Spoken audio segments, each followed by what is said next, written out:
స్ఫూర్తినిచ్చే తల్లులు. రచన తోకల రాజేశం. అడవి కడుపులో పూచిన ఎర్రని మోదుగు పూలు సమ్మక్క సారలక్కలు.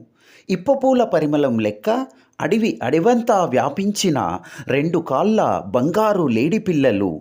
అక్కడి మట్టి మీద కన్ను తెరచిన ఆకుతోని కాయతోని పండుతోని ప్రాణంతో అల్లుకున్న ప్రకృతి ప్రేమికులు.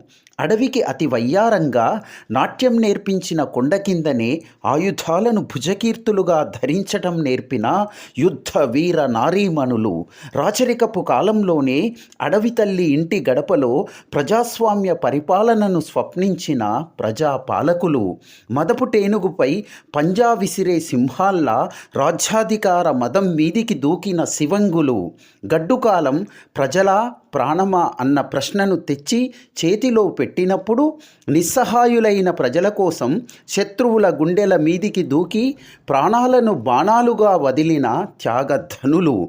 అడవి బిడ్డల హక్కుల కోసం పోరాడి వారి గుండెల్లో గుడి కట్టుకున్న వనదేవతలు. తమ జాతి రక్తనాళాల్లో ప్రవహిస్తున్న ఎర్రని కుంకుమ నదులు. అడవంటేనే అందరిది. అందుకే ఆ అడవి తల్లులు అందరికీ తల్లులయ్యిండ్రు.